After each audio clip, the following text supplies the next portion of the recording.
Hello? Last year, if you bought a house, there was a tax, and there was a tax refund up to $8,000. You had to show proof that you were a first-time home buyer, but you could still get this refund. They started doing this because the tax industry or the housing industry started going down. So they wanted to delay requiring taxes to be paid, and they wanted to encourage people to buy houses. And the way that you qualify is that you had to be a first-time home buyer. You also had to close on your mortgage by June 2008. Do you know why they delayed or why they postponed the deadline for that? Oliver.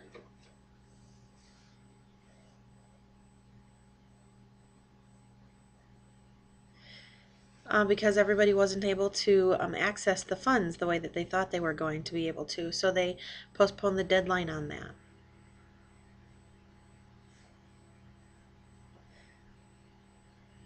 The first-time home buyer could get up to $8,000.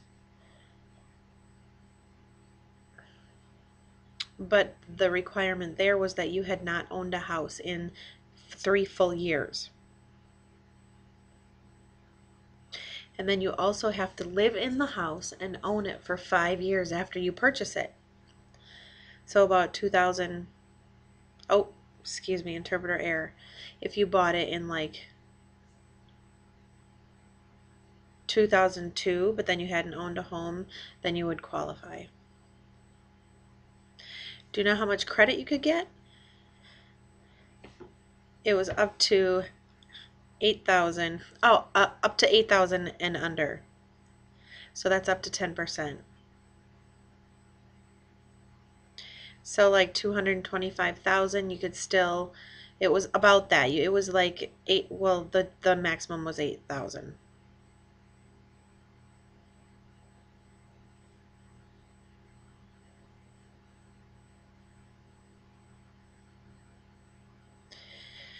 So one thing that is a little bit odd is that if you got your tax credit in a previous year, then you have to start paying it back this year.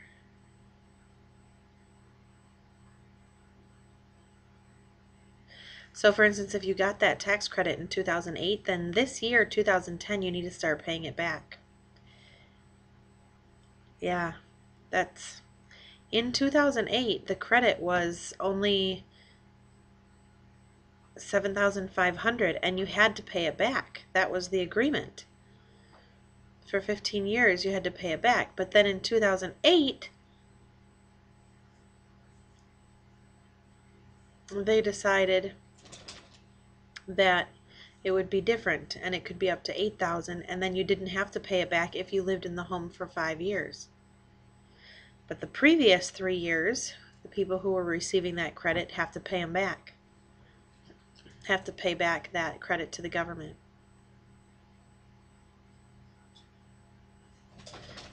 You have to have proof through paperwork, and you have to send the paperwork. You couldn't use the computer.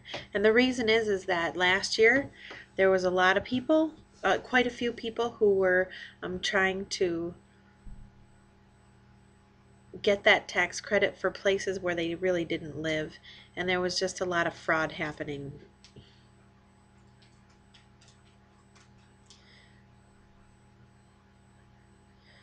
So they had a settlement, and they had to close some of the opportunities that people could receive. But now you can get a different form, fill it out.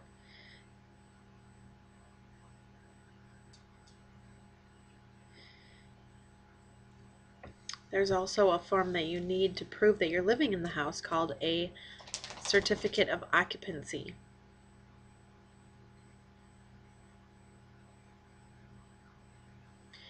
You need to fill out a piece of paper if you're done living in the home that proves that you lived there for 5 years if you want to move again. Or you can also show them your property tax forms, or your insurance forms will also work as proof. They have many different options. You just get a few of them, put them together, and that's enough proof to show that you lived in a home for 5 years.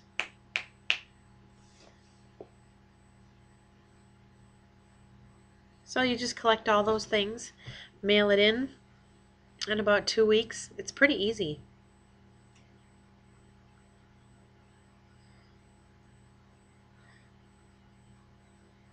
There may be more things that you need to show just to prove that you qualify, but usually you can find out within 2 to 6 weeks whether you qualified. But the fact that some people have to start paying it back, that's a serious thing.